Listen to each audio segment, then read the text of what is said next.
जी अस्सलाम वालेकुम। मेरा नाम अमजद इस्लाम है और मैं जो है वो फ़िलासफ़ी आपको पढ़ाऊंगा।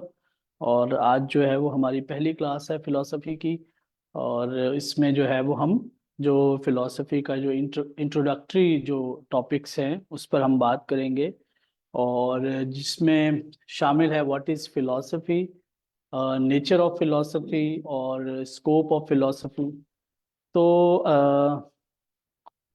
किसी भी फिलॉसफी की जब हम बात करते हैं तो फिलॉसफी का ये मामला होता है कि जो उसके स्कोप को कह लें, जो उसके नेचर को कह लें, या उसकी मतलब कोई डेफिनेशन की अगर हम बात करें तो मतलब ये आसान नहीं होता। मतलब जब हम फिलॉसफी को किसी और डिसिप्लिन की तरह जब हम डिफाइन करने की कोशिश करते हैं ना, तो मतलब एक चीज़ होती है कि हम किसी ना किसी डिसिप्लिन को एक डेफिनेशन के अंदर ले आते हैं। लेकिन फिलॉसफी का ये मामला है कि फिलॉसफी को किसी एक खास किस्म की डेफिनेशन के अंदर जो है वो डिफाइन नहीं किया जा सकता। और ये वैसे भी जो है वो डूइंग फिलॉसफी की एक नेचर भी है कि हम फिलॉसफी में जो डेफिनेशन है, ये प्रॉब्लम, इसको फलसफे के अंदर प्रॉब्लम ऑफ डेफिनेशंस भी कहते हैं कि डेफिनेशन जो है वो ये तय करती है आपकी एक स्टैंडिंग पोजीशन को, किसी भी नॉलेज की स्टैंडिंग पोजीशन को डेफिनेशन जो है वो तय करती है। यानी जब एक चीज डिफाइन हो जाती है तो उसकी डिफाइन होने के बाद जो है वो उस पर आर्ग्यूमेंट हो सकते हैं। उसको जो है वो वैलिड हो सकता है या इनवैलिड हो सकता है। वो जो है वो निगेट हो सकता है, वो राइट हो सकता है, वो रॉन्ग हो सकता है। तो कई तरह की उस पर जजमेंट्स लगाई जा सकती हैं, कई तरह की जो है वो उस पर जो है वो इंटेलेक्चुअल पोजीशंस कायम की जा सकती हैं। तो अगर हम फिलॉसफी की बात करें तो फिलॉसफी को भी जो है वो किसी एक खास डेफिनेशन के अंडर जो है वो हम इसको डिफाइन नहीं कर सकते। मुख्तलिफ फिलोसफर्स हैं जिन्होंने जो है वो फलसफे को डिफाइन करने की कोशिश की है, तो वो हम देखेंगे। लेकिन हम जो है वो जो मेरी एक पसंदीदा जो डेफिनेशन है, मैं उसको ही ज़्यादा जो है वो प्रेफर करता हूँ कि the rational investigation of reality, the rational investigation of reality. अच्छा, अब एक चीज जो हमेशा याद रखनी चाहिए कि जब आप किसी चीज को डिफाइन करते हैं, जो डेफिनेशन होती है वो कई चीजों को बता रही होती है, कई चीजों के मुतल्लिक जो है, मतलब यानी जब आप किसी भी डेफिनेशन को डीकंस्ट्रक्ट करते हैं या इस उसको ओपन करते हैं, खोलते हैं, तो जब उसको आप खोलते हैं तो उससे कई चीजें आपको पता चलती हैं। उससे जो है वो उस डेफिनेशन को ओपन करने से आपको पता चलता है कि इस डेफिनेशन, या अगर हम फिलॉसफी की बात करें तो फिलॉसफी की डेफिनेशन से हमें ये पता चलेगा कि फिलॉसफी की टीलॉस क्या है, फिलॉसफी की नेचर क्या है, फिलॉसफी का स्कोप क्या है, और ये किस तरीके से जो है वो किन एंगल्स से जो है वो चीज़ों को देखती है, चीज़ों को एक्सप्लोर करती है, चीज़ों को पर जो किस तरह के हुक्म लगाती है, किस तरीके से जो है वो चीज़ों को अपने इहाते में लेकर आती है। तो अगर हम सिर्फ इसी डेफिनेशन को देखें, the rational investigation of reality, इसकी जगह आप ट्रूथ भी कर सकते हैं। अब इसमें अब ये एक हमने डेफिनेशन हमने एक तय कर दी ना, मतलब बहुत माकूल सी डेफिनेशन है। तो जब रैशनल इन्वेस्टिगेशन, अब इसमें कई तरह की चीजें जब हम इसको हम डीकंस्ट्रक्ट करेंगे या ओपन करेंगे तो इससे इसमें कई तरह के सवालात पैदा होंगे कि भाई ये जो आपने लफ्ज लिखा हुआ है रैशनल, इस रैशनल से क्या मुराद है? यानी रैशनल रीजन को रिप्रेजेंट कर रहा है, तो रीजन से क्या मुराद है, कौन सी रीजन होगी? ठीक है, मतलब इंसान के अंदर जो है वो खुदा ने कह लें, या इंसान के अंदर जो एक फैकल्टी है, जो कॉन्शियसनेस की एक फैकल्टी है जिसको हम रीजन कहते हैं, वो वदियत की गई है। वो रीजन कौन सी है? अब खास तौर पर जो मॉडर्न डिस्कोर्सेज जितने भी आए हैं, उस मॉडर्न डिस्कोर्सेज के बाद खासतौर पर पोस्ट कलोनियल डिस्कोर्सेज में अगर हम देखें तो ये डिवीजन बहुत ज़्यादा बढ़ गई है जी। Post colonial rationality, Eurocentric rationality, American rationality, ये rationality, African rationality, colonial rationality. तो कई तरह की जो है वो जो अब ये स्पेसिफिकेशन कह लें या ये डिवीजन कह लें कि कायम होती जा रही है। तो और रैशन रीजन मतलब कौन सी, फिर आप ये इसको ज्योग्राफी के एतबार से देखेंगे, फिर आप इसको कल्चर के एतबार से देखेंगे। तो एक ये अपनी नेचर के अंदर सब्जेक्टिव भी होगी और ऑब्जेक्टिव भी होगी। फिर उसके बाद आप लेकर आते हैं जी इन्वेस्टिगेशन। भाई इन्वेस्टिगेशन कौन सी, मतलब इन्वेस्टिगेशन रिप्रेजेंट्स द मेथड, कि मेथड कौन सा होगा, किसी भी ट्रूथ को, किसी भी रियलिटी को, किसी भी चीज को, किसी भी ऑब्जेक्ट को, किसी भी सब्जेक्ट को जो है वो इन्वेस्टिगेट करने का तरीका कौन सा होगा। क्या वो जादुई होगा, मैजिकल होगा, कोई लिटरेरी होगा, कोई इंट्यूटिव होगा, कोई वो जो है वो साइंटिफिक होगा। मतलब वो कौन सा ऐसा मेथड होगा जिसके, और उसकी रिलायबिलिटी क्या होगी। मतलब ये एक बहुत बड़ा एक फर्दर एक इसके अंदर एक और मजीद सवाल पैदा हो जाएगा और कई तरह के सवालात पैदा हो जाएंगे। फिर जो है वो रियलिटी की हम बात करें तो अब रियलिटी इटसेल्फ जो है वो बड़ा क्वेश्चनेबल, बड़ा ज्यादा डिबेटेबल चीज है। ठीक है, तो रियलिटी से मुराद कौन सी है। रियलिटी की वो कंसेप्शन जो ग्रीक्स समझते थे, रियलिटी की वो कंसेप्शन जो कि आपको माइथोलॉजीज के अंदर मिलती हैं, रियलिटी की वो कंसेप्शन जो आपको हिंदुस्तान के अंदर हिंदुइज्म के यहाँ मिलती है, या जो है वो किसी भी किस्म की जो है वो डिवाइन जो कि इब्राहिमिक रिलीजन के अंदर जो है रैशनैलिटी की कंसेप्शंस मिलती हैं, या फिलॉसफी की जो है वो जो फिलोसफर्स जिस तरीके से रियलिटी को जो है वो कंसेप्चुअलाइज करते हैं, क्या उस रियलिटी की बात हो रही है, और इसी तरीके से ट्रूथ की भी। ठीक है, तो अब इस तरीके इससे जो है वो आपको एटीट्यूड भी पता, इस डेफिनेशन से फिलॉसफी का आपको एक एटीट्यूड भी पता चल रहा है कि रैशनल इन्वेस्टिगेशन है।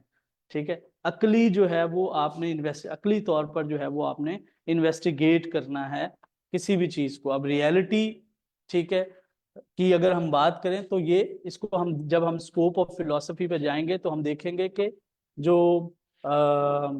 रियलिटी और ट्रूथ है, तो इसकी जो है वो फर्दर जो है वो आगे किस तरीके से ये रियलिटी थियराइज होती है मुख्तलिफ किस्म की, आप कह लें कि नॉलेज के डिस्कोर्सेज में मुख्तलिफ किस्म की जो ह्यूमन डेवलपमेंट्स हैं, जो कि सिविलाइजेशनल भी होती हैं, कल्चरल भी होती हैं, पॉलिटिकल भी होती हैं, एथिकल भी होती हैं, मॉरल भी होती हैं, इवन के एस्थेटिकल भी होती हैं, उनके अंदर किस तरीके से रियलिटी जो है वो अपने आप को ना सिर्फ जो है वो एक मेटाफिजिकल अजम्पशन के तौर पर जो है वो थियराइज भी करती है और कंसेप्चुअलाइज भी कर रही होती है उसकी बैक पे।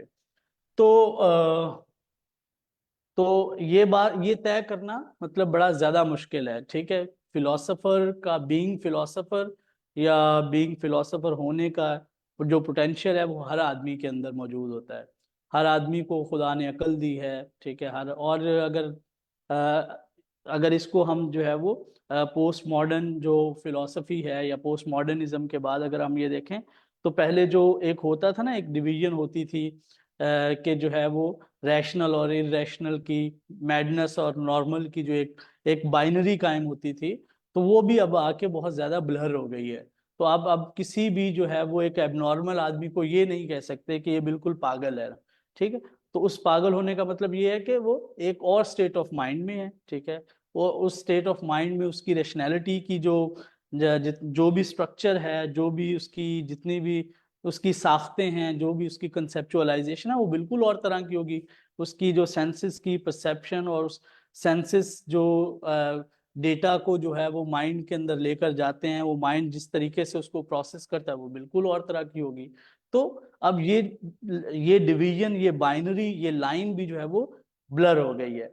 तो ये तीनों जो टॉपिक्स हैं, मतलब फिलॉसफी की डेफिनेशन है, नेचर है, ठीक है, और जो स्कोप है, ये बिल्कुल आप देख लें कि जब हम इस क्लास में जो है वो इसको हम इस पर बात करेंगे तो ये तीनों चीजें जो हैं वो आपस में एक एक तरह से जुड़ी हुई हैं, मतलब मिली हुई हैं। और और फलसफे का जो एटीट्यूड है मतलब वो उसकी नेचर को भी रिप्रेजेंट करता है, उसकी नेचर को भी जाहिर करता है। उस पर हम थोड़ी सी बात कर लेते हैं। और वैसे अगर डेफिनेशन की बात करें तो डेफिनेशन आपको मैं सेंड भी कर दूंगा, तो काफ़ी हैं। जैसे मिसाल के तौर पर फीख्ते की एक डेफिनेशन है जो जर्मन आइडियलिस्ट है कि philosophy is the science of knowledge.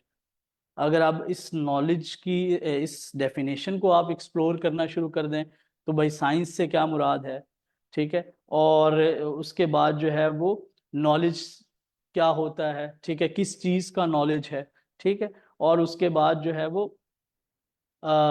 फिर आगे इसको फर्दर जो है वो देखा जा सकता है।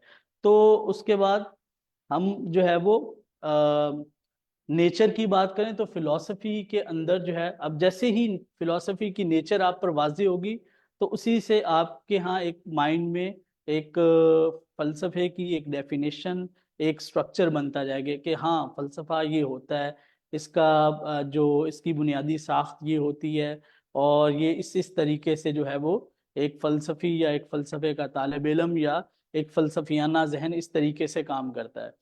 तो पहला जो है वो इंक्वायरी इनटू फंडामेंटल क्वेश्चन। लेकिन जिंदगी इंसान को मिली है, इंसान के जो कुछ बड़े ही ज्यादा बुनियादी और बड़े ही ज्यादा फंडामेंटल क्वेश्चंस हैं, और वो क्वेश्चंस जिनको मार्टिन हाइडिगर जो है वो, जो कि जर्मन फिलोसोफर है 20th सेंचुरी का, वो इसको मैटरिंग मैप्स क्वेश्चंस कहता है। मैटरिंग मैप्स क्वेश्चंस ऐसे क्वेश्चंस जो कि इंसान के लिए बहुत ज्यादा मैटर करते हैं, मतलब उससे पीछा छुड़ाया नहीं जा सकता। तो फिलॉसफी की नेचर में ये शामिल है कि फिलोसोफर जो है, जो कि फलसफे का आदमी होता है या फलसफियाना जहन जो होता है, वो जो है वो उन बुनियादी फंडामेंटल जो है, या जिसको हम मेटाफिजिकल भी कह सकते हैं, या हम जो है वो ऑन्टोलॉजिकल क्वेश्चंस की इंक्वायरी का नाम भी है। तो और उनमें ये है कि खुदा क्या है, हकीकत क्या होती है, सच्चाई क्या होती है, अखलाक क्या होते हैं, ठीक है, ये कायनात क्या है, इंसान कहाँ से आया है, किधर जाएगा, इस दुनिया में इंसान के आने की टिलॉस क्या है, इस पूरी कायनात की, इस पूरी यूनिवर्स की जो है वो टिलॉस, इसका पर्पस क्या है, ठीक है। इंसान के जितने भी अमाल हैं, एक्शंस हैं, उनकी जो राइटनेस है और रॉन्गनेस है, उनकी ऑथेंटिसिटी और रिलायबिलिटी क्या होगी, जबान क्या होती है, वर्ड्स क्या होते हैं, मीनिंग्स क्या होते हैं, इन वर्ड्स और मीनिंग्स का आपस में क्या ताल्लुक, ये जो इंसान के ऐसे जो फंडामेंटल क्वेश्चंस हैं जो कि उसकी जिंदगी को ड्राइव कर रहे होते हैं। तो और कहीं ना कहीं इंसान जो है वो अपने इन सवालात के साथ कहीं ना कहीं जुड़ा हुआ होता है। तो उन सवालात के मुतल्लिक जो है वो एक इंक्वायरी जो है वो फलसफियाना जो फलसफियाना जहन या एक फलसफी का काम होता है, या इसको आप फलसफे की नेचर का एक हिस्सा भी मान सकते हैं। जो कि अगर हम इंक्वायरी की बात कर रहे हैं तो वही बात आ गई कि रैशनल इन्वेस्टिगेशन एक रैशनल इंक्वायरी है फंडामेंटल क्वेश्चंस की, जो कि इंसान के बुनियादी सवालात हैं जो कि आज तक चले आ रहे हैं, और उस पर दुनिया का मतलब बेशुमार लिटरेचर लिखा गया, हर कल्चर के अंदर, हर सिविलाइजेशन के अंदर, ठीक है, हर तारीख के हर मतलब दौर के अंदर आपको ढेरों फलसफी मिलते हैं जो कि उन्हीं सवालात को एड्रेस कर रहे हैं। उन्हीं जो है वो फंडामेंटल जो है वो इंसान की जो आप कह लें कि जो अर्ज है, ठीक है, उसको जो है वो जो कि इंटेलेक्चुअल अर्ज जिसको हम कह सकते हैं या फिलोसॉफिकल अर्ज कह सकते हैं, उसको जो है वो कहीं ना कहीं जो है वो डील कर रहे हैं, उसको जो है वो उस पर लिख रहे हैं, उस पर सोच विचार कर रहे हैं। और जितनी भी ह्यूमन डेवलपमेंट है, जो इंसान जो अब कॉन्टेम्प्रेरी मतलब टाइम के अंदर जो है वो जहाँ पर पहुंचा हुआ है, ये बुनियादी तौर पर फिलोसॉफिकल डेवलपमेंट का नतीजा है। हालांकि आपको कई तरह की मतलब फलसफे पर तनकीद भी मिलती है, क्रिटिसिज्म वगैरह भी मिलता है। जैसे मार्क्स का बहुत मशहूर क्रिटिसिज्म है कि फिलोसफर्स ने जो है वो हमेशा दुनिया को इंटरप्रेट किया है, ठीक है। तो इस तरह और लेकिन आप अगर एक फलसफी से पूछेंगे तो वो मार्क्स पर यही तनकीद करेगा कि मार्क्स भी तो खुद ये काम कर रहा है, तो उसने भी तो बुनियादी तौर पर समाज को, सरमायादाराना समाज को जो है, या जो इंडस्ट्रियल समाज को जो है वो इंटरप्रेट किया है, और उसकी हरकियात को जो है वो वाजे किया है। अच्छा, फिर जो है वो फलसफे के अंदर जो है वो जो उसकी नेचर के अंदर एक जो क्रिटिकल और एक रिफ्लेक्टिव किस्म की जो थिंकिंग होती है।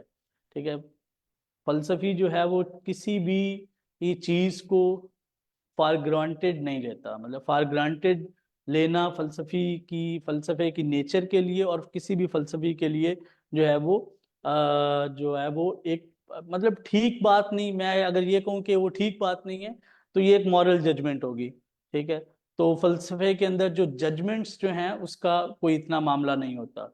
यानी आप कोई भी जजमेंट देते हैं तो या तो आपको अपनी उस जजमेंट को साबित करने के लिए, प्रूव करने के लिए कोई ना कोई जो है वो आर्ग्यूमेंट्स होने चाहिए, उसके कुछ ना कुछ प्रेमिसेस होने चाहिए। ठीक है, तो अगर आप खाली जजमेंट्स देंगे तो उसकी फलसफे में कोई अहमियत, कोई वक़्त नहीं है। तो क्रिटिकल या रिफ्लेक्टिव थिंकिंग से मुराद यही है कि फॉर ग्रांटेड जो है वो फलसफे के अंदर नहीं है कुछ भी, कि जो हमारी मेटाफिजिकल अजम्पशंस जो हमने अपनी जिंदगी में, जो हमारी अगर फ्रॉइडियन कॉन्टेक्स्ट में हम कह रहे हैं ना कि हमारी अनकॉन्शियस में जो है वो पड़ी हुई होती हैं और वो हमारी जिंदगी को चला रही होती हैं। हमारे लाशऊर में कुछ चीजें, कुछ जो है वो अजम्पशंस मौजूद हैं। जैसे हमारा एक बुनियादी मसला है ना, हमारा एक बुनियादी सवाल है, इंसान का एक बुनियादी सवाल है कि इंसान, मुझे किसने बनाया है, या और इस कायनात को किसने बनाया है। ठीक है, तो हम बीइंग अ मुस्लिम, अगर मिसाल के तौर पर मैं अपनी बात करूं तो मैं ये मानता हूं कि ये कायनात अल्लाह ने बनाई है और मैं जो है वो मेरी तख्लीक भी जो है वो खुदा की ज़ात ने की है। तो खुदा क्रिएटर है और ये यूनिवर्स और ये इंसान और इस यूनिवर्स के अंदर जितने भी ऑब्जेक्ट्स हैं, वो लिविंग और नॉन लिविंग बीइंग्स जितने भी हैं, वो सारे के सारे जो हैं वो खुदा की क्रिएशन है, मखलूक हैं, और खुदा क्रिएटर है। अब ये जो एक आप कह लें कि एक ये मेरे लिए फॉर ग्रांटेड है, क्योंकि मैंने खुदा को कभी एक्सपीरियंस नहीं किया। ठीक है, ये मैंने माना है कि ये, हाँ, ये कायनात जो है वो जाहिर है अल्लाह ने बनाई है और मुझे भी अल्लाह ने बनाया है। और ये तो ये और ये कहीं ना कहीं मैं अपनी जिंदगी को जिस तरीके से तरतीब देता हूँ, कोई भी इंसान है, चाहे वो एक एक साइंटिस्ट है, चाहे वो एक एथियस्ट है, तो कुछ ना कुछ ऐसे प्रिंसिपल्स होते हैं कि एक ऐसे मेटाफिजिकल प्रिंसिपल्स होते हैं जिनके साथ वो जिंदगी गुजार रहा था, जिन पर उसने कभी ज्यादा सोचा नहीं होता, अगर सोचा होता है तो उसको उसने माना हुआ होता है। तो फलसफे के लिए या फलसफे के अंदर जो है वो फॉर ग्रांटेड नहीं है और वो उसको क्रिटिकली लेता है, और मतलब क्रिटिकली उस पर जो है वो उसको एक्सप्लोर करने की कोशिश करता है, जिसे हम उर्दू में कहते हैं ना बाल की खाल उतारना, तो वो बाल की खाल उतारना होता है। अच्छा, उसके बाद जो है वो फलसफे की जो है वो इंटरडिसिप्लिनरी नेचर भी है। यानी फलसफे का जो है वो क्लेम है ना कि philosophy is the mother of all sciences, या philosophy is the mother of all knowledge. मतलब फलसफा उम्मुल उलूम है, मतलब अरबी के अंदर भी ये बात मौजूद है। तो यही क्लेम जो है वो मैथमेटिक्स का भी है कि mathematics is the mother of all knowledge. ठीक है, अब ये एक झगड़ा है, लेकिन ये ज्यादा बात जो है वो फलसफे के हक में जाती है कि फलसफा ही हर चीज की जो है वो जड़ है, फलसफा ही उम्मुल उलूम है। ठीक है, और कोई भी आप डिसिप्लिन ऑफ नॉलेज उठा लें, उसकी जो थेरेटिकल या कंसेप्चुअल उसका जो फ्रेमवर्क होता है वो हमेशा फिलोसॉफिकल होता है। आप इवन के जो हमारे यहाँ जितनी भी साइंटिफिक रिसर्चेस होती हैं, सोशल साइंटिफिक रिसर्च होती हैं, इवन के पूरे का पूरा साइंटिफिक मेथड जो है, जो उसकी मेथडोलॉजी जो है, उसके अंदर एक पूरे का पूरा पोर्शन होता है फिलोसॉफिकल पैराडाइम का। यानी साइंस के यहाँ जो है, यानी क्वांटिटेटिव रिसर्च है, अगर मैं सोशल साइंसेस की बात करूं तो सोशल साइंसेस के अंदर जो है वो क्वांटिटेटिव है या क्वालिटेटिव है, तो उसका जो फिलोसॉफिकल पैराडाइम क्या है, या पॉजिटिविस्ट होगा या वो इंटरप्रेटिविस्ट होगा। यानी वो उसके लिए या तो हकीकत सब्जेक्टिव होगी या ऑब्जेक्टिव होगी, और उसके अंदर उसने सिर्फ क्या करना है, कॉजल रिलेशंस ढूंढने हैं। ठीक है, लेकिन हकीकत बहरहाल अपने जो है वो अपने तौर पर खारिज में मौजूद है। ठीक, वो मौजूद है अपने, ठीक है, लेकिन उसका ये जो मौजूद होना है, ये साइंस ये कैसे मौजूद है, कहाँ से आई है, कैसे आई है, किसने इसको तख्लीक किया है, ये इटसेल्फ ये कैसे बन गई, मतलब तो ये फलसफे का मौजू है। साइंस इसको नहीं छोड़ती, साइंस उसको हाथ में, इन सवालात को हाथ में नहीं लगाती। साइंस उसके मुतल्लिक जो है वो एक अगर साइंस की, अगर हम ये बात करें कि साइंटिफिक अजम्पशंस की बात करें तो वो जैसे बिग बैंग थ्योरी है, साइंस इसका क्या जवाब देती है कि ये कायनात जो है वो बिग बैंग थ्योरी से बनी है, और इंसान जो है वो एवोल्यूशन से का नतीजा है। और मजहबी आदमी ये कहता है कि इंसान जो है वो खुदा की मखलूक है और ये कायनात जो है वो अल्लाह ने बनाई है। ठीक है। तो और इस तरीके से आप जितने भी जो डिस्कोर्सेज हैं नॉलेज के, जितने भी डिसिप्लिन्स हैं, वो उनको ओपन करें, उनकी नेचर के अंदर जो उसके पीछे, उस डिसिप्लिन की इमर्जेंस के पीछे जो बुनियादी क्वेश्चंस हैं वो फलसफे के उठाए हुए हैं। ठीक है। आप जितने भी इस मतलब नेचुरल साइंसेस को उठा लें, सोशल साइंसेस को उठा लें, ठीक है, उसके बाद जो है वो पॉलिटिकल साइंस के उठा लें, हिस्ट्री के उठा लें, जितने भी उलूम हैं उन सब में जब आएगा ये वाला जिसको हाइडेगर ने कहा है ना कि वाई क्वेश्चन, जब वाई क्वेश्चन जो है वो हर सब्जेक्ट के अंदर आपको ये मिलेगा कि भाई ये क्यों, इसकी जरूरत क्यों है, ठीक है, ये क्यों है, मतलब ये फिनोमिना क्यों है। ठीक है। ठीक है। तो हिस्ट्री क्या है, तारीख क्या होती है, ठीक है, तारीख, अच्छा वक्त क्या होता है, ठीक है, अगर आप तारीख को जो है वो वक्त के तनासुब में जो है वो मैयर करते हैं, ठीक है, तो वक्त क्या है, ठीक है, वक्त को किसने तख्लीक किया है, ठीक है, वक्त का आगाज क्या है, इख्तिताम कैसे होगा। ठीक है। तो ये आपको कहीं ना कहीं जो है वो उन्हीं जो फंडामेंटल इंक्वायरी या वो जो फंडामेंटल क्वेश्चंस की जो रैशनल इन्वेस्टिगेशन जिसकी हम बात कर रहे थे, वो आप हर डिसिप्लिन्स को अंदर से खंगालेंगे तो अंदर से यही निकलेगा, वो फलसफे के बुनियादी सवालात निकलेंगे। ठीक। तो एक तो ये चीज भी फलसफे के अंदर आप कह लें कि उसकी इंटरडिसिप्लिनरी नेचर है। ठीक है। फिर उसके बाद जो है वो क्वेस्ट फॉर विजडम और अंडरस्टैंडिंग है। देखें, और देखें फलसफे में अकल जो है वो रैशनैलिटी जिसको हम बोलते हैं, वो तो बहुत आप कह लें कि बात की बात है। तो फिलॉसफी अगर इसकी इटमोलॉजी देखें तो फिलॉसफी तो बेसिकली जो है वो ग्रीक्स के अंदर जो है वो फिलो, दो वर्ड्स है ना, फिलो और सोफिया। फिलो जो है वो लव और सोफिया विजडम। ठीक है। तो अब जो है वो लव फॉर विजडम, ठीक है, तो फलसफे की जो का जो वर्ड है, जिसको ये ग्रीक वर्ड है, तो ग्रीक के अंदर जो है वो फलसफे का मतलब ही लव फॉर विजडम है। ठीक है। हिकमत से, इल्म से, या जो है वो उससे मोहब्बत है। ठीक है। तो एक जो फलसफे की नेचर के अंदर, मतलब आप ये भी देख सकते हैं कि एक खास तरह की विजडम, एक खास तरह की जो है वो अंडरस्टैंडिंग की जो है वो एक क्वेस्ट रखी गई है, क्वेस्ट मौजूद होती है, वो उससे खाली नहीं होता। ठीक है। आप देखेंगे फलसफियों को, और कभी फलसफे के लोगों से मिले हुए हो तो बड़े ज़्यादा आपको जो है वो बड़े उनके एक अंदर एक ख़ास तरह की मिच्योरिटी, और जो है वो एक ख़ास तरह की एक बिल्कुल ही एक डिफरेंट और यूनिक सा उनका अंडरस्टैंडिंग का लेवल होता है, और वो एक बिल्कुल डिफरेंट तरीके से वो चीज़ों को देख रहे होते हैं। ठीक है। और चीज़ों के मुतल्लिक उनका जो एंगल होता है, चीज़ों के मुतल्लिक जो उनका नुक्ता नज़र होता है, वो बिल्कुल बाकी तमाम लोगों से मुनफरद, बाकी तमाम लोगों से अलग, बाकी तमाम लोगों से जो है वो जुदा होता है। ठीक है। तो एक चीज़ जो है वो फलसफे के अंदर, फिर जो है फिलॉसफी की नेचर के अंदर ये चीज़ भी शामिल है कि जो कि एथिकल और मॉरल इंक्वायरी होती है। यानी आप देखें कि इंसान तो बुनियादी तौर पर एक समाज की शक्ल में रहता है ना, इंसान तो जो है वो ग्रुप्स में रहता है, लोगों के साथ जो है वो उसने वो कोई एक इंडिविजुअल सेल्फ नहीं है, बल्कि वो जो है उसने कुछ लोगों के साथ रहना है। ठीक है। कुछ जो है वो एक शहर में रहना है, या एक गांव में रहना है, एक जो है वो एक ज़िले में रहना है, एक जो है वो प्रोविंस में रहना है, एक स्टेट में रहना है, और एक दुनिया के अंदर रहना है। तो और उसका जो है वो रोज़मर्रा के मामलात में बहुत सारे लोगों के साथ जो है वो इंटरेक्शन होता है, बहुत सारे मामलात होते हैं, और वो हर इंसान जो है वो अपनी पर्टिकुलर नेचर, अपनी पर्टिकुलर जो है वो रैशनल स्ट्रक्चर्स की वजह से एक दूसरे से मुख्तलिफ होता है।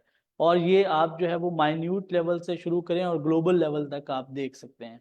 तो सवाल ये पैदा होता है कि इंसान के जो, और इंसान जो है वो कुछ ना कुछ एक्ट परफॉर्म करता है जब वो लोगों से मिलता है, इवन के वो उनको सलाम करता है या उनके साथ कुछ जो है वो, जो सिंबल्स का जो है वो, सिंबल्स की जो है वो अदला बदली करता है, तो वो बुनियादी तौर पर कुछ ना कुछ परफॉर्म कर रहा होता है।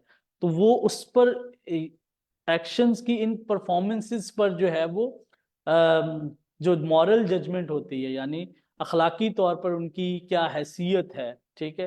तो ये भी फलसफे का एक जो है वो, आप कह लें कि बहुत ही इम्पोर्टेंट पहलू है, और फलसफे की जो बुनियादी जो आप कह लें कि फंडामेंटल नेचर है, ये उसका हिस्सा है। यानी क्या जो है कोई भी एक्ट, कोई भी चीज अपनी नेचर के अंदर, मतलब अपने एसेंस में जो है वो सही है या गलत है, ठीक है, या किसी ने जो है वो ये तय किया है कि वो सही होगी या गलत होगी। एथिक्स के अंदर हम यही करते हैं ना कि मॉरल वैल्यूज की जो है वो हम बात करते हैं ना, कि मॉरल वैल्यूज की ऑथेंटिसिटी क्या, right, what is right, what is wrong की ऑथेंटिसिटी हमें कहाँ से मिलेगी, ठीक है, कौन जो है वो हमें उसकी ऑथेंटिसिटी देगा। तो इसी तरीके से, जैसे अभी मैंने बात की, हम ये कहते हैं कि झूठ बोलना, जैसे हम उसकी सादा सी एक छोटी सी एग्जांपल देंगे कि झूठ बोलना जो है एक बुरा अमल है, हम ये कहते हैं ये गलत अमल है। मतलब वो बुरा भी है और गलत भी है। बुरा वो एस्थेटिकल सेंस में है, ठीक है, क्योंकि एस्थेटिक्स का जो मामला होता है ना, वो तो खूबसूरती और ब्यूटी से होता है ना, ठीक है, अच्छाई और बुराई से होता है। तो गलत और सही, ठीक है, तो हम लोग के झूठ बोलना एक, मतलब एक रॉन्ग एक्ट है। वो इसलिए रॉन्ग एक्ट है कि वो अपनी नेचर के अंदर रॉन्ग एक्ट है, या खुदा ने, या जो है वो कुरान ने, या वो हदीस ने, या किसी डिवाइन टेक्स्ट के अंदर लिखा हुआ है, इसलिए जो है वो जो झूठ बोलना है वो रॉन्ग एक्ट है। अब ये दो डिफरेंट चीजें हैं। तो अब ये एक बहुत ज्यादा, एक बहुत बड़ी डिबेट है। तो अगर इसी को हम थोड़ा सा अपने समाज के ऊपर जो है वो इसको थियराइज करें, तो हमारे यहाँ जितने भी लॉस बनते हैं, जितनी भी जो है वो रेट्रीब्यूशंस होती हैं, रिवॉर्ड्स मिलते हैं, वो इन्हीं जो है वो फिलोसॉफिकल जो डिबेट्स हैं, इन्हीं की बुनियाद पर होते हैं। तो कोई भी एक्ट अच्छा होगा या बुरा होगा, एथिकली सही होगा या गलत होगा, ठीक है, तो इसका जो है वो इसी की बुनियाद पर आपके समाज के कवानीन बनते हैं। आपकी रियासत जो है वो धड़ाधड़ कवानीन बनाती है, ठीक है। अब क्या मतलब कि रियासत के कहने की वजह से क्या वो अमल, क्या वो एक्ट जो है वो सही होगा या गलत होगा, या वो अपनी नेचर के अंदर जो है वो सही है या गलत है, तो ये दो डिफरेंट चीजें हैं, ठीक है। तो फलसफे की नेचर के अंदर ये चीज भी शामिल है कि एक एब्सोल्यूट जो है वो मॉरल्स की, या एब्सोल्यूट जो है वो एथिक्स को जो है उसकी इंक्वायरी कह लें, या उसको उसको इन्वेस्टिगेट करना है, या उसको तलाशना है, या उसको जो है वो खोजना है, या उस तक पहुंचना है, ठीक है। जिस तरह एक जो है वो रियलिटी, एब्सोल्यूट रियलिटी तक पहुंचना इंसान की, फलसफे की, या एब्सोल्यूट ट्रूथ तक पहुंचना इंसान की और फलसफे की सबसे बड़ी अर्ज है, इसी तरीके से एब्सोल्यूट एथिक्स और एब्सोल्यूट मॉरल्स तक भी पहुंचना फलसफे की नेचर का एक बुनियादी पहलू है। अच्छा, उसके बाद, अच्छा फिर जो है वो फलसफे की जो अप्रोच है, वो अप्रोच बड़ी मजेदार है। मतलब वो अप्रोच जो है वो स्पेकुलेटिव है और एनालिटिकल है, ठीक है। क्योंकि फलसफे का जो है, मतलब फिलोसफर्स जो होते हैं वो रैशनल थिंकर्स होते हैं ना, उनके मुतल्लिक अमूमी राय ये होती है कि वो रैशनल थिंकर्स होते हैं। यानी इंसान की जो तबीयत है वो कई तरह की आप कह लो कि चीज़ों का मजमुआ आती है। इंसान तबीयत भी है, इंसान के अंदर जज्बात भी हैं, एहसासात भी हैं, इसी तरीके से इंसान के अंदर अकल भी है, ठीक है। तो इंसान को की अगर हम बात करें तो मुख्तलिफ किस्म की हमेशा से डिवीजन्स रही हैं। यानी अगर हम प्लेटो को देखते हैं तो प्लेटो जो है वो इंसान को तीन हिस्सों में, इंसानी ह्यूमन बॉडी को तीन हिस्सों में डिवाइड करता है। इसी तरीके से हम हिंदुइज्म में जो कास्ट सिस्टम देखते हैं जो है, तो कास्ट सिस्टम जो है वो बुनियादी तौर पर जो आप कह लें कि वो कास्ट सिस्टम जो है वो लॉर्ड ब्रह्मा की जो है वो चार किस्म की जो है वो उसको चार हिस्सों में तकसीम किया गया है कि हेड है, और उसके बाद चस्ट है, एपिटाइट है, ठीक है, और फुट्स हैं। तो जो शूदर हैं वो लॉर्ड ब्रह्मा की जो है वो आप कह लें कि वो पैरों से पैदा हुए हैं, इसलिए वो अनटचेबल हैं, ठीक। इसी तरीके से जो है वो, जिस तरह प्लेटो जो है वो कहता है कि जो जिनका ताल्लुक माइंड हेड से होता है, वो क्योंकि वो रीजन के, रैशनैलिटी के रिप्रेजेंटेटिव होते हैं, इसीलिए जो है वो रूलिंग करने का जो हक है वो फिलोसफर्स को होता है, और वो फिलोसफर किंग का एक तस्वर पेश करता है, ठीक है। तो इसी इसी सेंस में अगर हम देखें तो जो फलसफे की जो नेचर है उसके अंदर जो है वो, जो एक फलसफियाना जहन होता है, तो उसके अंदर ह्यूमन जो रेशनैलिटी है, अकल है, जिसको हम कह सकते हैं अगर इसको हम ये कहें कि उसके अंदर अकल का पहलू जो है वो गालिब होता है, रीजन गालिब होती है। बहुत सारे लोग जो हैं, जब प्लेटो की हम एग्जांपल देख रहे हैं तो प्लेटो के यहाँ जो है वो मिसाल के तौर पर जो वॉरियर्स होते हैं उन पर क्या चीज गालिब होती है कि वो उनके अंदर वो सेंसिटिव, वो करेज जो है वो वाला एलिमेंट गालिब होता है, ठीक है। इसलिए वो जो है वो फलसफी नहीं हो सकते, ठीक है।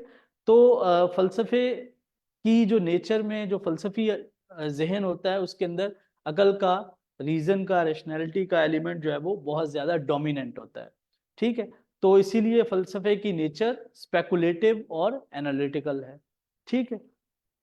अच्छा, उसके बाद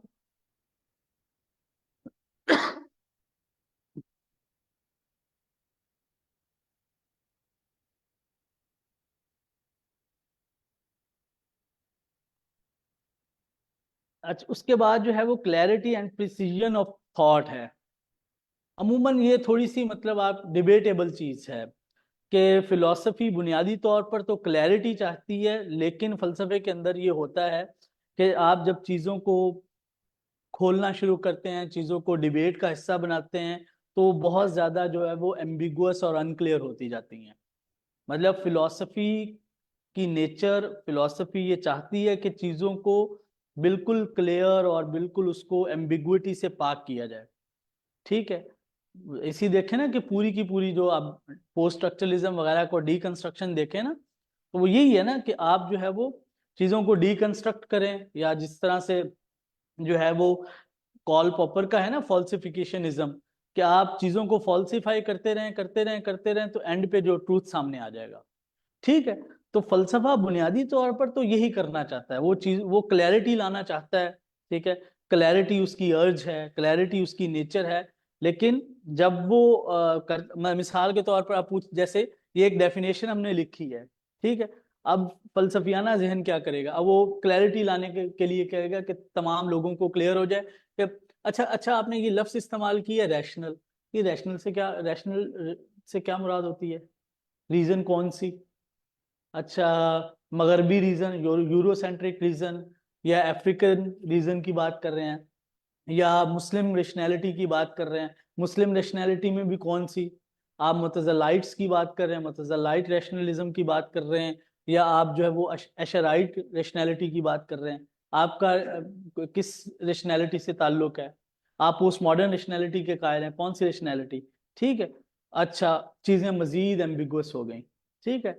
फिर इन्वेस्टिगेशन की, जैसे मैंने कहा कि ये मेथड को रिप्रेजेंट कर रही है, तो मेथड अब कौन से, there are a number of a lot of methods ना to investigate the things, ठीक है। साइंस का है, सोशल साइंसेस का है, उसके बाद जो है वो मैजिक, हर डिस्कोर्स की अपनी जो है वो मेथड्स होते हैं, ठीक है।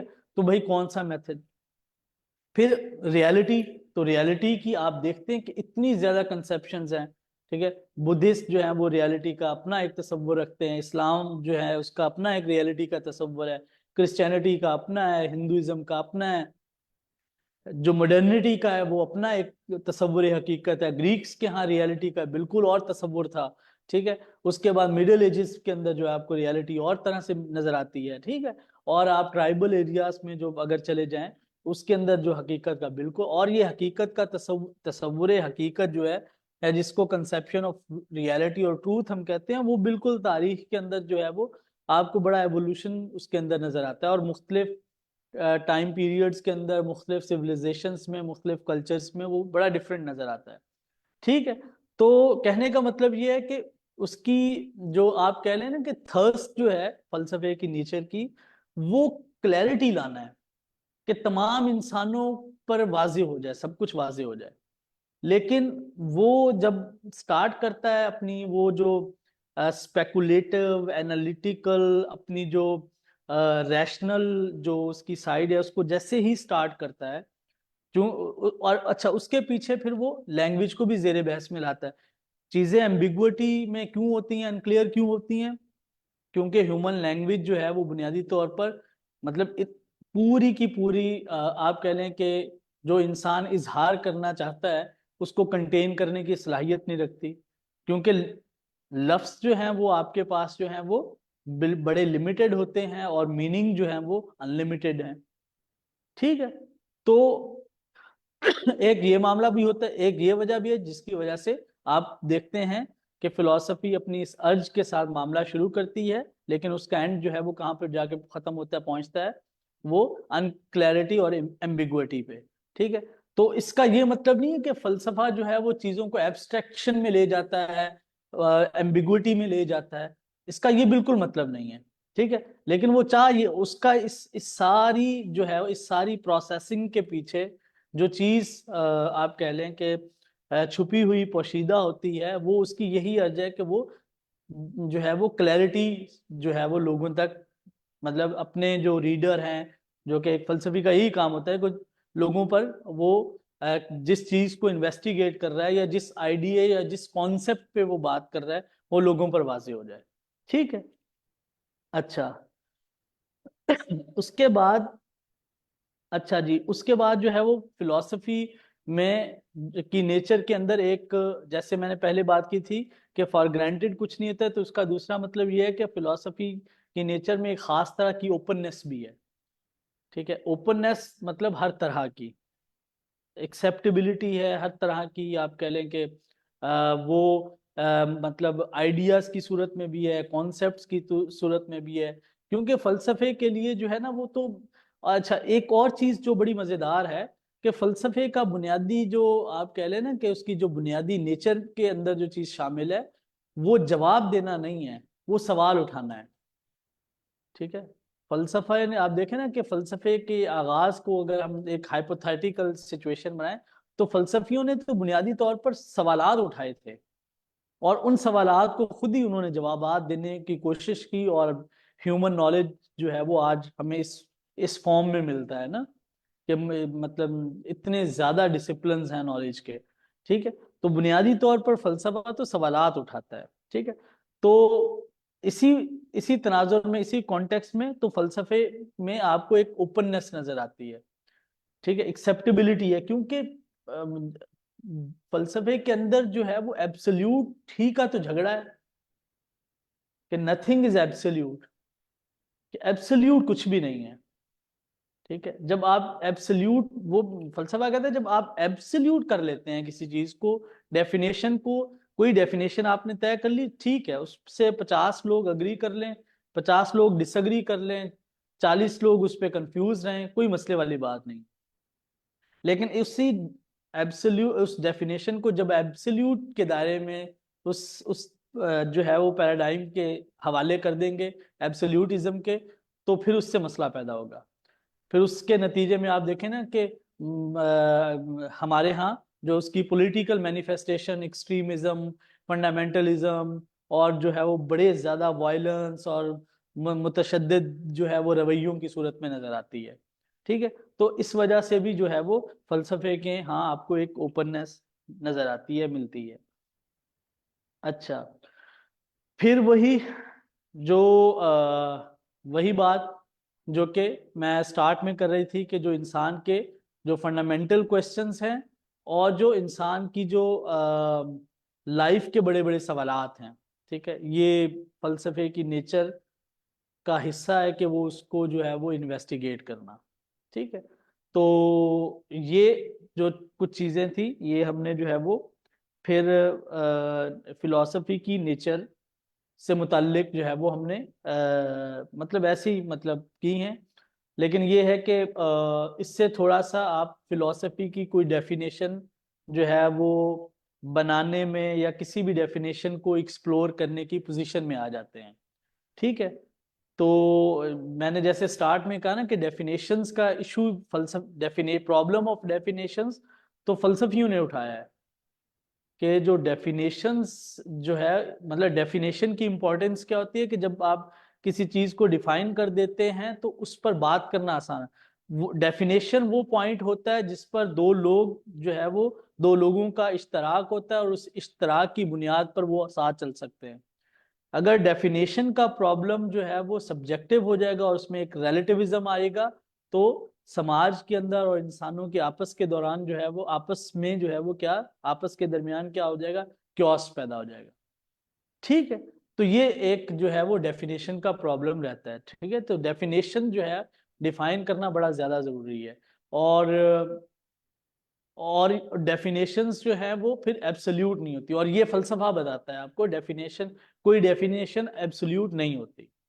ठीक है, जब आप देख लें ना, आप किसी भी कोई भी डिसिप्लिन आप उठा के देख लें, इवन कि आप कल्चर को उठा के देख लें, आप स्टेट को उठा के देख लें, आपको इतनी ज्यादा डेफिनेशंस मिलती हैं, क्योंकि एब्सोल्यूट तो कुछ है ही नहीं, एब्सोल्यूट डेफिनेशन है ही नहीं।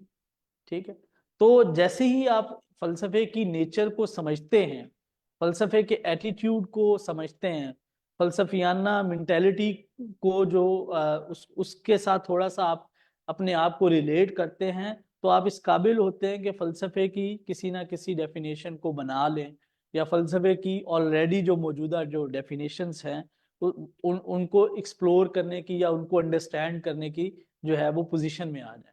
ठीक है, अच्छा, उसके बाद अगर हम स्कोप की बात करें, फलसफे की स्कोप की बात करें, तो फलसफे की जो स्कोप है वो जैसे उसकी नेचर के अंदर आया कि उसकी जो इंटर डिसिप्लिनरी अप्रोच है, उसके अलावा जो है वो जो हर जो है वो ह्यूमन जो सिविलाइजेशन है, पूरी की पूरी ह्यूमन हिस्ट्री है, उसके अंदर जो है वो जो फलसफे की कंट्रीब्यूशन है वो मतलब अ, किसी भी और डिसिप्लिन ऑफ नॉलेज की नजर नहीं आती। ठीक है, तो जितनी फलसफे की आपको नजर आती है, तो फलसफे के स्कोप में अगर हम बात करें तो एक हैरारकी जो है वो, जब आप फलसफे के स्टूडेंट बाकायदा बनते हैं, या मतलब कोई आदमी फलसफा पढ़ना शुरू करता है, तो एक हैरारकी जो है वो फलसफियाना ट्रेनिंग का हिस्सा होती है। और वो जो हैरारकी है फिलोसॉफिकल ट्रेनिंग में, अगर हम उसकी बात करें, तो वो उसकी ब्रांचेस को लेकर है। तो फलसफे की जो हमारे यहाँ तीन ब्रांचेस हैं, बुनियादी तौर पर तीन हैं, और वो तीन ब्रांचेस, सबसे पहली मेटाफिजिक्स, या जिसको हम ओंटोलॉजी भी कहते हैं। मतलब एक फर्क है ओंटोलॉजी और मेटाफिजिक्स का, कि ओंटोलॉजी, मेटाफिजिक्स,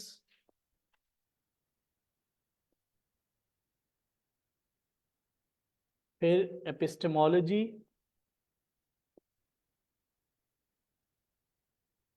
उसके बाद एक्सियोलॉजी, या जिसको हम आगे फर्दर डिवाइड कर सकते हैं लॉजिक में, उसके बाद जो है वो एस्थेटिक्स में, और मॉरल, बल्कि एथिक्स, और पॉलिटिक्स।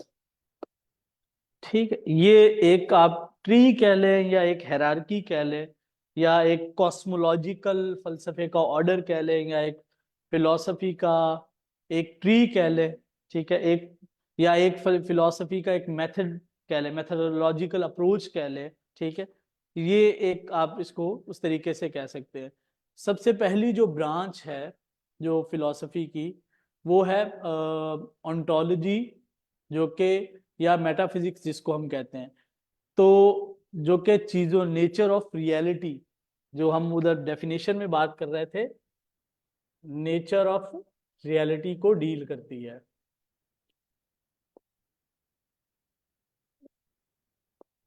नेचर ऑफ रियलिटी के हकीकत क्या है, यानी हकीकत का वजूद कैसे हुआ, ठीक है, हकीकत अपनी असल में क्या होती है, ठीक है, और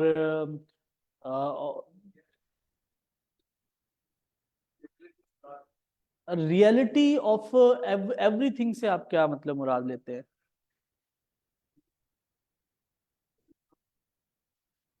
हम्म।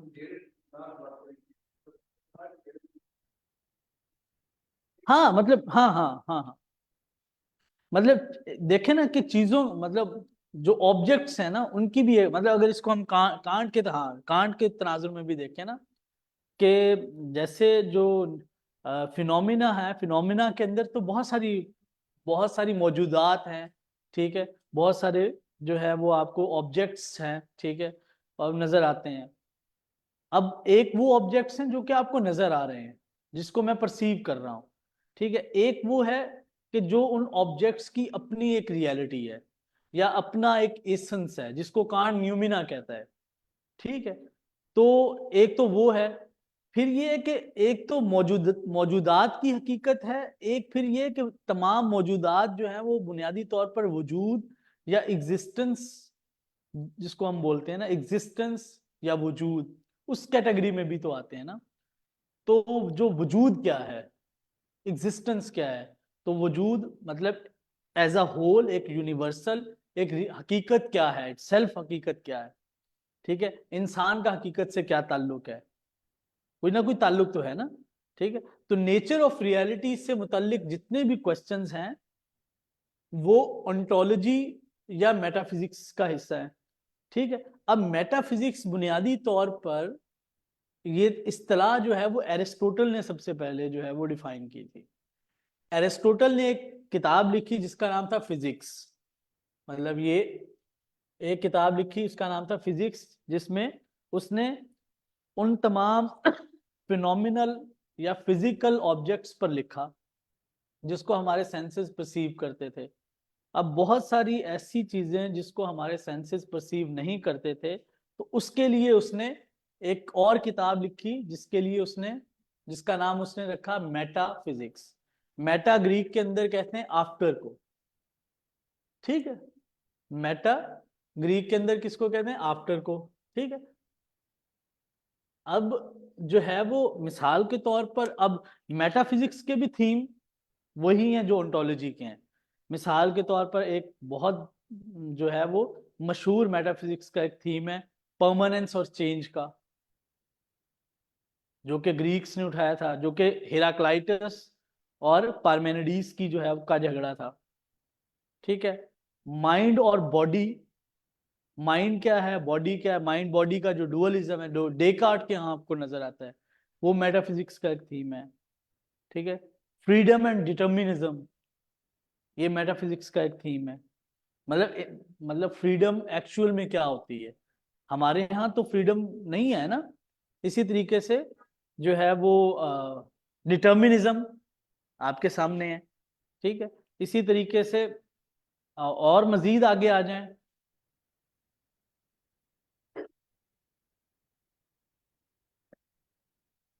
फ्रीडम एंड डिटर्मिनिज्म के बाद मतलब आप टाइम और स्पेस की जो बाइनरी है, टाइम और स्पेस जो है इटसेल्फ एक मेटाफिजिक्स का थीम है, क्योंकि हमारे यहाँ टाइम की बिल्कुल, मतलब तसव्वुफ के अंदर जो है वो टाइम की बिल्कुल कंसेप्शन और है, फलसफे में बिल्कुल और है, फिजिक्स में बिल्कुल और है, ठीक है।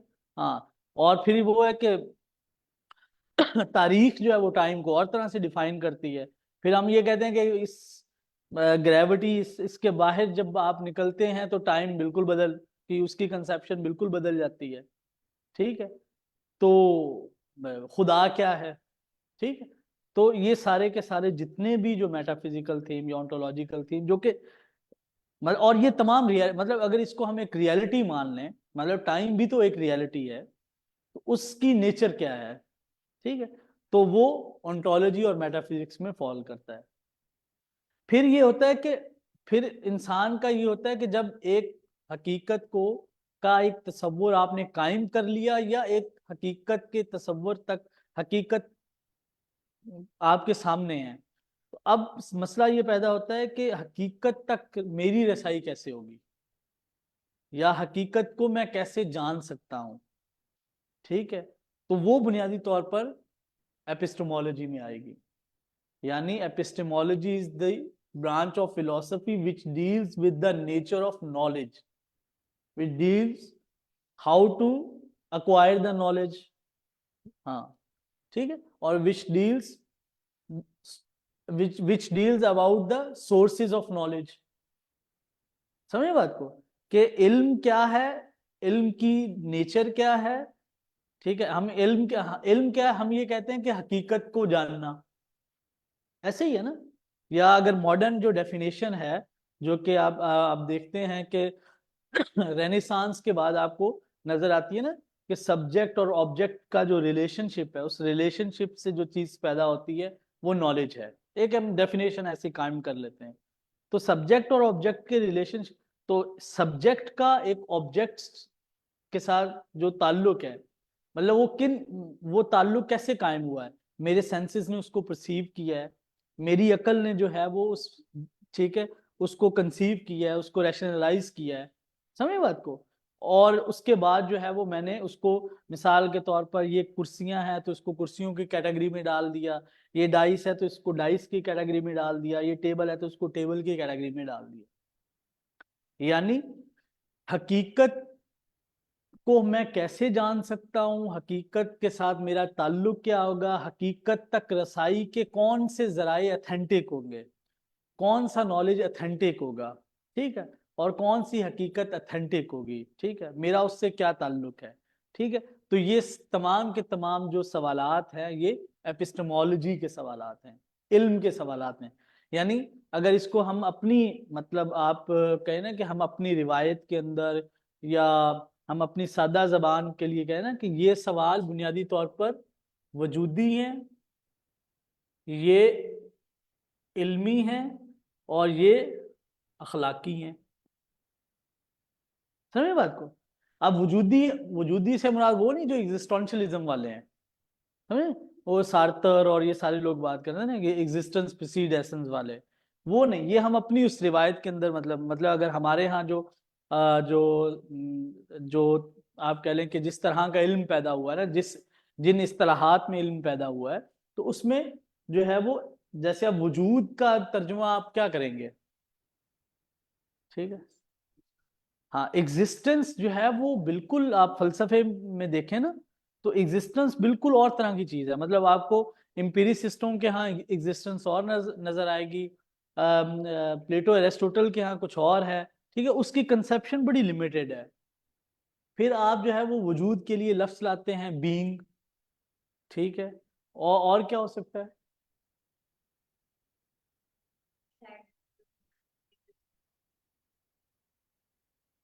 अच्छा, इजनेस भी तो है ना, हाइडेगर इजनेस की भी तो बात करता है ना, इजनेस, हाइडेगर ने यही कहा था ना, इजनेस, इजनेस भी तो बुनियादी तौर पर इज की, जो मतलब हम कहते हैं ना कि द स्काई इज ब्लू, ठीक है, तो जो वो स्काई का जो ब्लू होना है, वो जो है, वो भी तो मतलब इसी वजूद की उस कैटेगरी में आता है ना।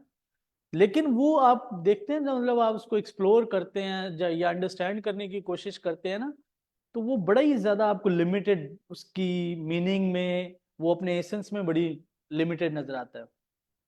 यही जो वजूद, या इसको, ये वजूद का जो लफ्ज है इवन के, ये आप इब्न अरबी के यहाँ देखें, आप जो है वो शेख अहमद सरहंदी के यहाँ देखें, हमारे सूफिया के यहाँ देखें, इस लफ्ज को उन्होंने कितने ज्यादा डिग्निफाइड तरीके से थियराइज किया है, ठीक है, उसके अंदर वो ट्रांसेंडेंटल एलिमेंट्स भी हैं, ट्रांसेंडेंटल हकीकत की इनकशाफात भी हैं, असरार व रुमूज भी हैं, मौजूदात के असरार व रुमूज भी हैं, सब कुछ है।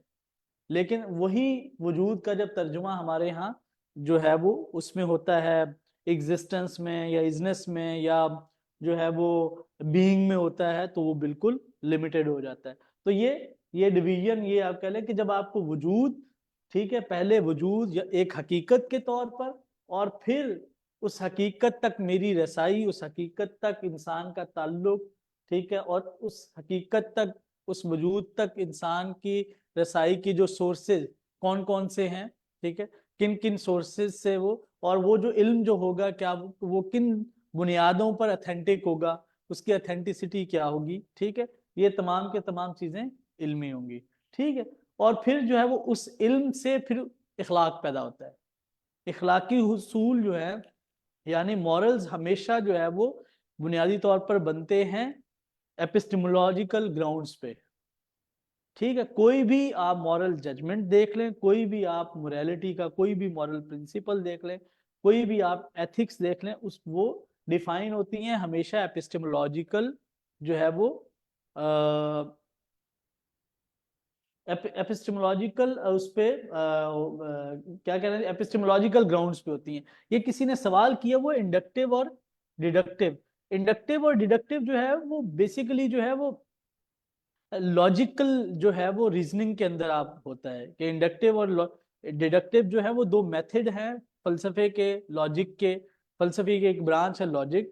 तो ये बेसिकली इंडक्टिव और डिडक्टिव ये एरिस्टोटेलियन लॉजिक है।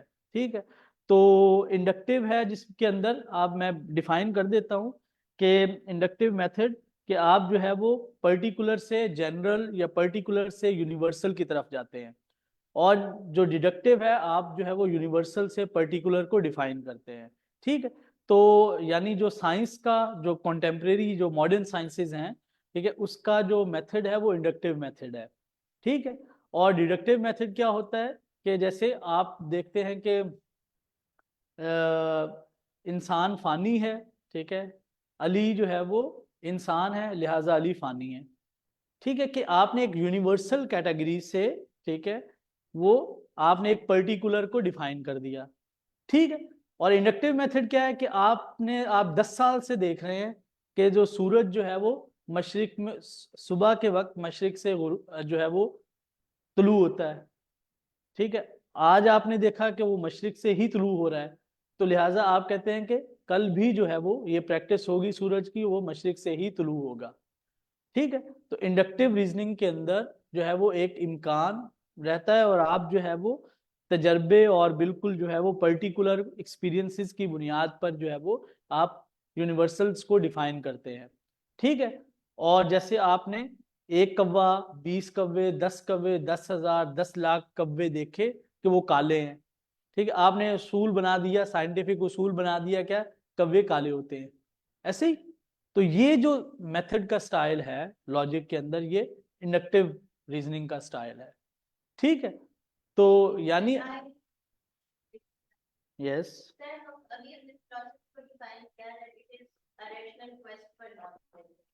तो जो साइंटिस्ट है, साइंटिस्ट का भी तो यही क्लेम है ना कि साइंस सर्चेस फॉर रियलिटी। तो एक फिलोसोफर की जो अप्रोच होती है रियलिटी को पाने की, और एक जो साइंटिस्ट का एक जो इन्वेस्टिगेटिव मेथड होता है, how is the approach of the philosopher better than that of the scientist? देखें, उसमें देखें दो फर्क है, दो चीजों का फर्क। साइंस डील्स विद फिनोमिना, मतलब इससे आप इत्तेफाक करती हैं या नहीं करती? ठीक है, मसला यह कि फलसफे सिर्फ फिनोमिना तक नहीं रहता। मतलब साइंस डील करती है व्हाट से, क्या है, क्या मौजूद है। ठीक है, और ऑब्वियसली इवन मतलब सोशल साइंसेस का जो मेथड है आप वो भी उठा के देख लें, जो मतलब समाजी उलूम जितने भी हैं उनका भी जो मेथड है, मतलब वो डिबेटेबल है कि वो किस तरीके से जो है वो साइंटिफिक रेवोल्यूशन के बाद जो है वो सारे का सारा कंपार्टमेंटलाइजेशन हुई। ठीक है, वो एक डिबेटेबल है। इवन के सोशल साइंसेस के अंदर भी जो मेथड इस्तेमाल होता है वो नेचुरल साइंसेस का ही होता है। ठीक है, तो वो डील करती है व्हाट के फिनोमिना क्या है। ठीक है, लेकिन फिलॉसफी जो है वो तो भाई वाई को करती है, क्यों भाई ये फिनोमिना है, क्यों है, कैसे वाकया हो गया।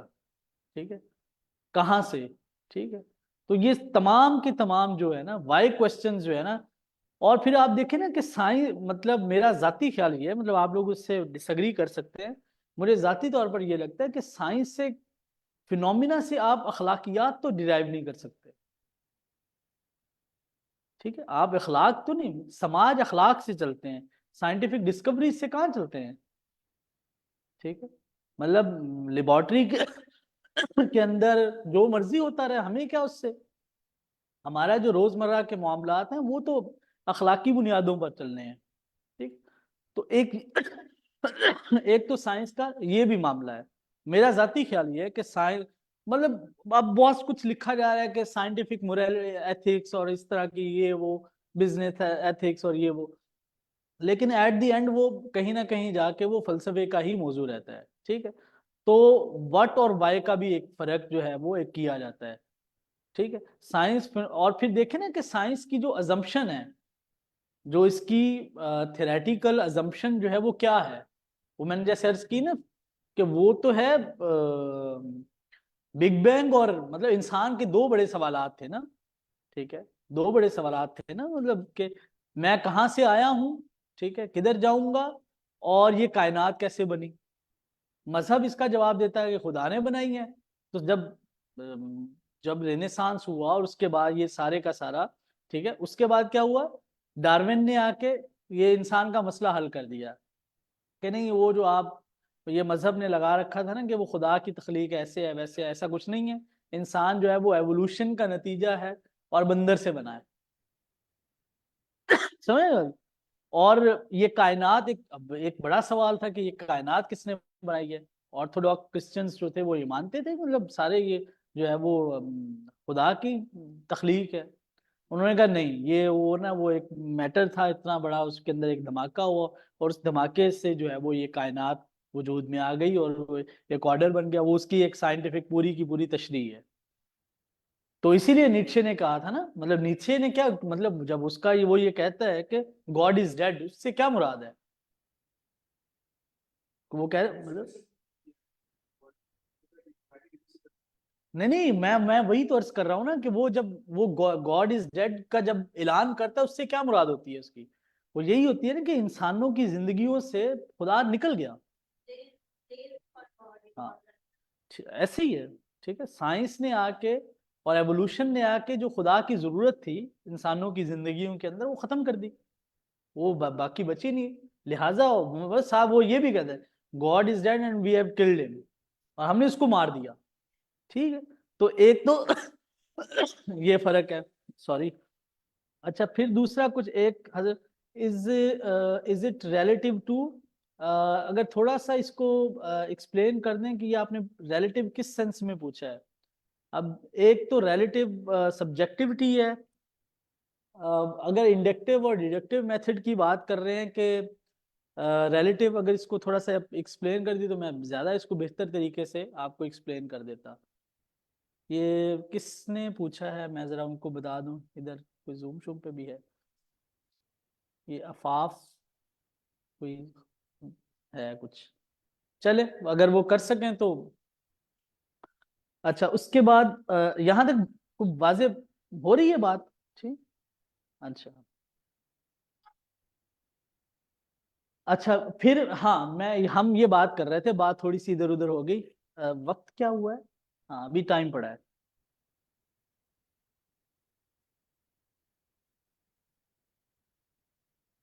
जब आप हकीकत का एक तस्वुर कायम हो जाता है, उसकी इल्मी बुनियादों का पता, इल्म का पता चल जाता है, तो उसके बाद जाहिर है जब किसी चीज का पता चल जाता है आपको उसकी, तो उस बुनियाद पर इंसान जो है वो एक समाज के अंदर, एक चीज के अंदर जो है वो क्या कर रहा होता है कि उसने कुछ ना कुछ परफॉर्म भी करना होता है। ठीक है। मतलब इंसान जो भी अमल करता है उसके पीछे कोई ना कोई इल्मी बुनियादें होती हैं। ठीक है। वो विजिबल हो इनविजिबल हो, वो मतलब चूंकि हमारी मतलब डेली रूटीन इस तरह की होती है ना कि वो इनविजिबल रहती हैं। ठीक है। लेकिन ये होता है कि वो होती जरूर हैं। मतलब हम अपनी रोजमर्रा के मामलात में इस कंसेप्शन से पीछा नहीं छुड़ा पाते अपने तमाम आमाल के अंदर कि खुदा हमें देख रहा है, ये खुदा ने ये कायनात बनाई है, हम खुदा के बंदे हैं। ठीक है। और ये अच्छा काम है, ये बुरा काम है, अगर ये बुरा काम करूंगा तो मुझे इसकी सजा मिलेगी, अच्छा काम करूंगा तो मुझे इसका रिवॉर्ड मिलेगा। ये कंसेप्शन कहीं ना कहीं चल रही होती है।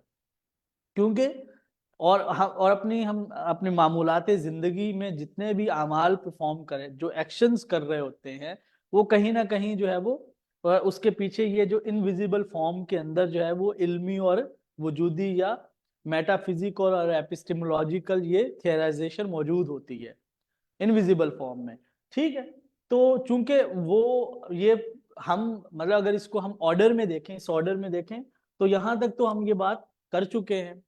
तो जो भी आपका जो कोई भी अमल होता है, जो यानी कोई भी आपका जो एक्शन होता है, वो एक्शन जो है वो इल्म से डिराइव होता है, आपकी इल्मी पोजीशन से डिराइव होता है। ठीक है, और वो क्योंकि कोई एथिक्स जो है वो क्या होती हैं, जो मॉरल जिसको हम एक्सियोलॉजी कह रहे हैं ना, कि वैल्यूज के साथ जो है, ठीक है, वो वैल्यू जो है वो सही है या गलत है, अच्छी है या बुरी है, ठीक है, इनफरादी है या इज्तमाही है, सियासी, ठीक है, तो उसकी वैलिडिटी और इनवैलिडिटी क्या होगी।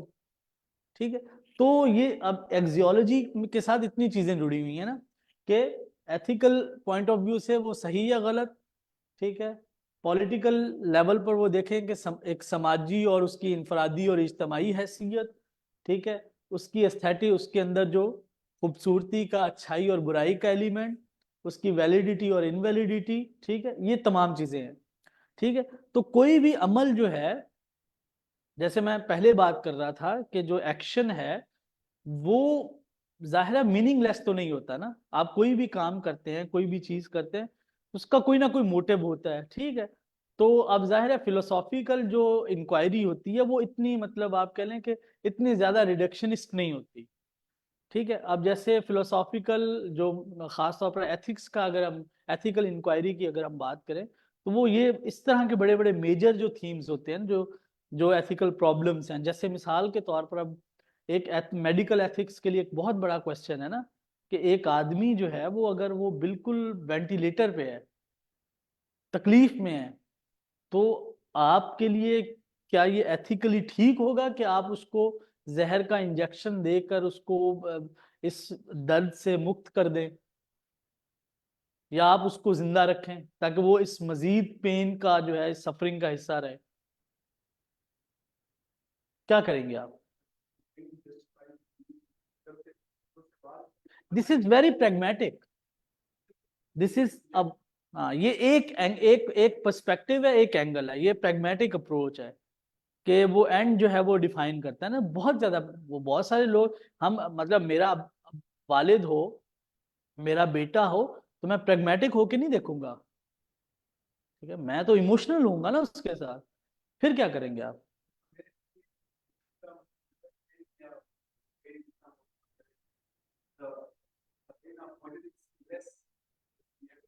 मतलब ये तो मसला है ना, कि मिसाल के तौर पर हो सकता है कि आप उसको जहर का इंजेक्शन दिलवा के मुक्त करने के चक्रों में उसकी जिंदगी कोई 20 साल और पड़ी हो सकता है वो ठीक हो जाए। इस बात का तो इम्कान मौजूद है ना। ये है ना। तो अब ये जो आपका एक्ट होगा, ये जो आपका एक्ट होगा, क्या ये सही होगा? मतलब मिसाल के तौर अबॉर्शन है,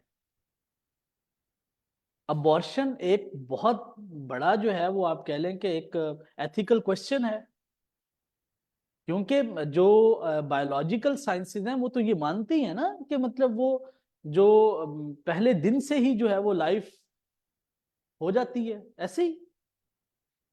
हाँ, वो तो लाइफ का आगाज हो जाता है। ठीक है, तो अब जो है वो अबॉर्शन क्या मतलब, वो तो अब बहुत सारे लोग कहते हैं कि वो अबॉर्शन सीधा सीधा एक मर्डर है। इसलिए आप देखें ना कि बहुत सारे कंट्रीज में वो बैन है, वो इजाजत नहीं है, वो इलीगल है। ठीक है, तो ये हाँ ऐसे ही है, लेकिन ये एथिकल प्रॉब्लम है कि एक एक्शन है, एक एक्ट है। ठीक है, ठीक है, अब उसके अब वो डिबेटेबल, मतलब वो पहले अपनी इल्मी बुनियादों पर डिबेटेबल होगा। ठीक है, कि जो है जब इल्मी बुनियादों से पहले फिर वो जाएगा अपने कॉन्सेप्ट ऑफ रियलिटी में। ठीक है, इस अगर वो समाज, वो डॉक्टर्स, वो जो इल्म है, या वो लोग जो है वो मिसाल के तौर पर इस्लामी समाज के अंदर, इस्लामी रियासत के अंदर इस्लाम को मानने वाले हैं, तो वो कहेंगे कि भाई ये तो खुदा के नजदीक जो है वो तो ये तो गलत एक्ट है। हाँ लाइफ क्या है और लाइफ कहाँ से स्टार्ट हाँ, बिल्कुल बिल्कुल।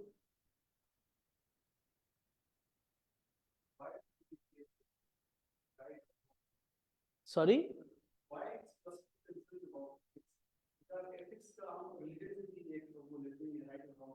रिलीजन इज, देखिए मैं वो कह रहा हूं, जो बेसिक ह्यूमन फंडामेंटल क्वेश्चंस है ना, ठीक है, तो वो अपनी जगह पर स्टैटिक है, ठीक है। रिलीजन उसका एक आंसर है।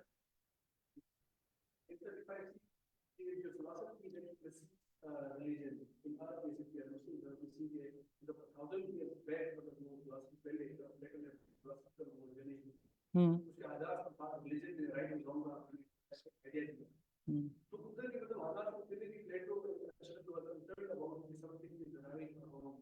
हाँ हाँ, मतलब मैं वही, हाँ वो मैं यही अर्ज कर रहा हूँ ना कि जो इंसान के जो फंडामेंटल क्वेश्चन है वो तो आपको, वो अपनी जगह पर खड़े हैं। वो हो सकता है प्लेटो से भी पहले हो, ठीक है, वो हो सकता है कि वो माइथोलॉजिकल, वो उससे भी बहुत पहले क्यों, क्योंकि ये तो वो अपनी जगह पर कायम है। फिर ये कि हर जो अब इसको एड्रेस कौन करता है, मजहब अपने तरीके से करता है, फलसफी इसको अपने तरीके से करता है, एथीस्ट इसको अपने तरीके से एड्रेस करता है। तो आपके पास बहुत सारे, मतलब आप कह लें कि आंसर्स हैं इसके, ठीक है। मतलब हकीकत के कितने तस्वुरात हैं, ठीक है। मिस्टिकल तस्वुरात भी आपको मिलेंगे, जो है जुडाइज्म में भी एक आंसर मिलेगा, क्रिश्चियनिटी में ट्रिनिटी मिलेगी, ठीक है। उसके बाद इस्लाम के अंदर जो है तौहीद मिलेगी, ठीक है। उसके बाद जो है वो मॉडर्निटी की अपनी वो एक मिलेगी आपको, और जो ग्रीक्स थे उनकी अपनी एक, तो इसी तरीके से। और फिर अगर नॉलेज की हम बात करेंगे, तो नॉलेज की मतलब बहुत ज्यादा, मतलब आपको तसव्वुर इल्म, हर तहजीब अपना तसव्वुर इल्म रखती है। जैसे मॉडर्निटी का अपना एक थ्योरी ऑफ नॉलेज है ना, प्लेटो के यहाँ, ग्रीक्स के यहाँ थ्योरी ऑफ नॉलेज थी, वहीं से दो चली ना, मतलब रियलिस्ट और एम्पिरिसिस्ट और रैशनलिस्ट की, ठीक है। तो इसी तरीके से जो थ्योरी ऑफ नॉलेज है, या जिसको हम एपिस्टेमोलॉजी कहते हैं, ये तो मतलब बदलती है, मतलब तसव्वुर हकीकत के साथ। फिर सोर्सेज में आता है, कहीं पे reason as a source of knowledge dominant होता है, एम्पिरिसिस्टों के यहाँ तजर्बा मुशाहिदा वो एक डोमिनेंट सोर्स होता है, ठीक है। उसके बाद जो ये आर्टिस्ट होते हैं, शायर होते हैं, सूफी होते हैं, इनके यहाँ ये कश्फ, इल्हाम, इंट्यूशन, ये बहुत डोमिनेंट होता है। और मजहब के अंदर जो है वो रेवलेशन डोमिनेंट होती है। समझ बात को? तो ये, तो सवालात अपने जगह पर कायम है। आप कह सकते हो कि सवाल बड़े यूनिवर्सल से हैं, तो उसके जवाबात हैं हर एक के पास अपने अपने। मुसलमानों के पास अपना एक जवाब है, हिंदुओं के पास अपना एक जवाब है। अब उसकी ऑथेंटिसिटी क्या है, अब ये फलसफा चाहता है कि ये वो ऑथेंटिसिटी हासिल हो। समझे बात को? मतलब फलसफा ये इस चीज को जो है ना इन्वेस्टिगेट करना चाहता है, इसको इंक्वायर करना चाहता है कि किसी तरीके से ऑथेंटिसिटी मिल जाए। यानी मतलब अगर इसको हम कहेंगे, फलसफा जो है वो बुनियादी तौर पर एक ऐसा डिफाइनर, मतलब एक ऐसा सिंगल डिफाइनर, ऑथेंटिक डिफाइनर जो है वो ढूंढना चाहता है, जो कि हर चीज को जो है वो एक्सप्लेन कर दे, जिससे हर चीज एक्सप्लेन हो जाए। जैसे हम देखें ना, हम इस्लाम के अंदर कहते हैं खुदा एक क्रिएटर है, सब उसकी क्रिएशन है, हर चीज डिफाइन हो गई। अब फलसफा भी ये चाहता है कि इस यही ऑथेंटिसिटी जो है वो मिल जाए, ठीक है। एक ऐसा डिफाइनर मिल जाए जो जो कि जिससे जो है वो ऑन्टोलॉजी भी डिफाइन हो जाए सबके लिए यूनिवर्सली, और मतलब यूनिवर्सल, ऑब्जेक्टिव, सब्जेक्टिव, हर तरह से। एपिस्टेमोलॉजी भी उसकी, ठीक है, और उसी से उसकी जो है वो एथिक्स और मोरालिटीज वगैरह भी। एक्सप्लोर करने और एस्टैब्लिश करने की फलसफे के बाद मतलब सबसे बड़ा टूल जो है, क्या ये रैशनैलिटी है?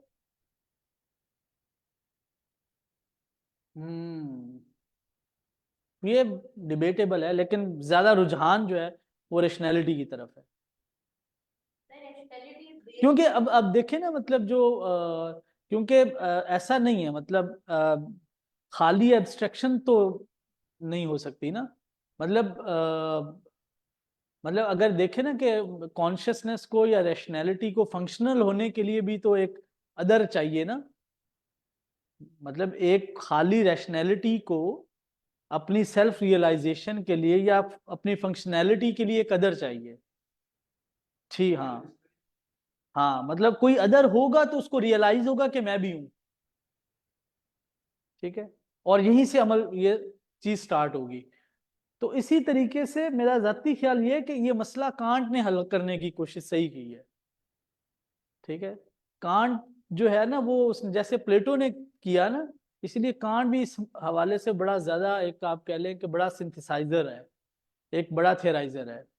कि उसने जो दो एक्सट्रीम्स थी ना, अब आप ये नहीं कह सकते मतलब जॉन लॉक जो है वो फलसफी नहीं है, या जो है वो जो बर्कले, सॉरी बर्कले कह दिया, डेकार्ट है वो रैशनलिस्ट है तो वो फलसफी है, और जॉन लॉक फलसफी नहीं है। ठीक है। वो दोनों जो एपिस्टेमोलॉजिकल जो आप कह लें कि जो एक्सट्रीम्स थी ना, उस पे खड़े हुए थे। ठीक है। एक कह रहा था कि नहीं वो तजर्बा हकीकत है, ठीक है, मौजूदात की। और एक कह रहा था कि नहीं वो जो है वो अकल जो है वो इल्म करती है। हाँ, अकल जो है वो एक ऐसा इल्मी रवैया है, सोर्स है हकीकत तक रसाई का। ठीक है। तो अब ये दोनों प्रकार, दोनों फलसफियों की रिवायत में है। ठीक है। एक एम्पिरिसिस्ट रिवायत है, एक रैशनलिस्ट रिवायत है। तो कांट ने इनको जोड़ा, उन्होंने कहा नहीं यार ये थोड़ा सा ठंडे हो जाओ। ठीक है। तो उन दोनों को इमर्ज किया। उसने कहा कि नहीं, एम्पिरिसिस्ट भी बात ठीक कर रहे हैं, रैशनलिस्ट भी बात ठीक कर रहे हैं। वो मतलब जब हम कांट पे जाएंगे तो हम उसको देखेंगे। ठीक है। अच्छा जी, को जी जी।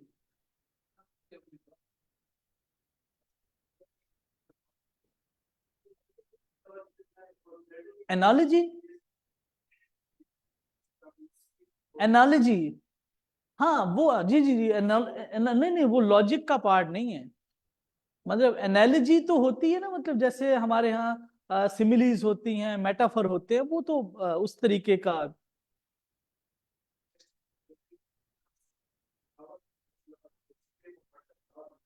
हम्म हम्म।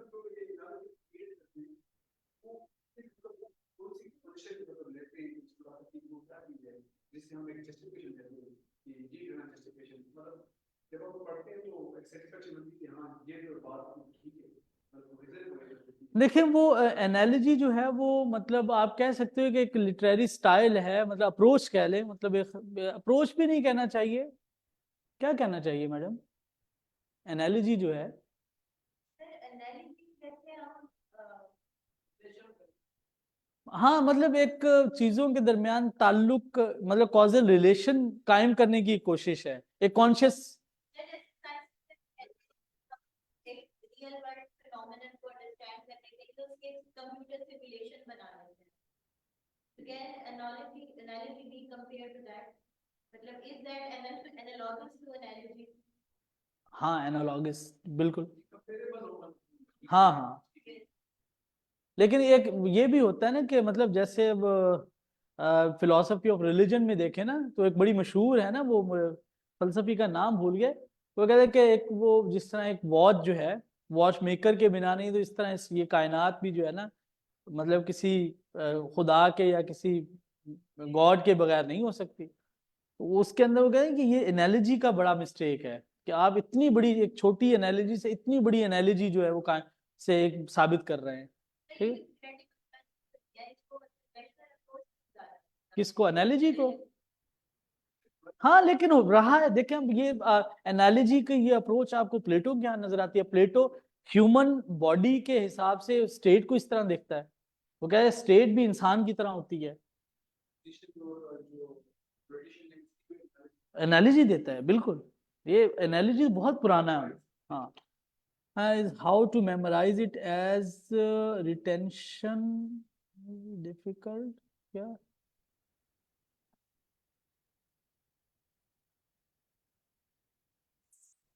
ये कौन सी टर्म्स हैं, ये इधर मुझे विल बी।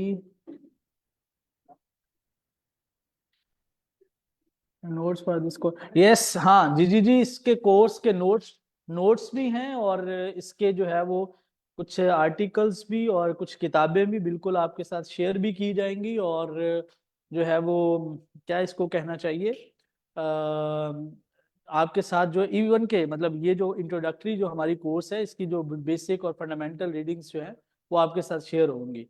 ठीक है, तो जो जो हम पढ़ेंगे उसकी जो रीडिंग्स जो हैं वो साथ साथ कोई मतलब थोड़ी थोड़ी मुख्तलिफ किताबों से आपके साथ ज़रूर शेयर की जाएंगी। मतलब उसके लिए आपने परेशान नहीं होना, और वो जो है वो आपकी जो है सरगर्मी का हिस्सा होंगी। ठीक, ओके। तो चले, मेरे ख्याल में ये आज के लिए इतना काफ़ी है, टाइम भी काफ़ी हो गया है ऐसे ही।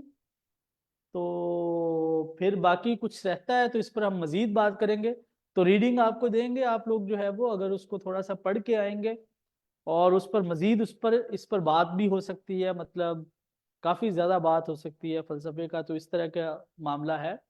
लेकिन हमने इसको बड़ा ज़्यादा टू दी पॉइंट रखना है, ताकि आपका ये जो मतलब पीएमएस का जो कोर्स है, ये 1.5-2 माह के अंदर अंदर इसको मुकम्मल कर लिया जाए, ताकि आप जब पेपर में बैठे तो वो आप पेपर अटेम्प्ट करने की पोजीशन में हो। तो हमने उसको रखना है। तो हो सकता है कि हम टॉपिक से ड्रैग भी इधर उधर हो जाएं, लेकिन कोशिश आपने यही करनी है, मैं भी यही करूंगा।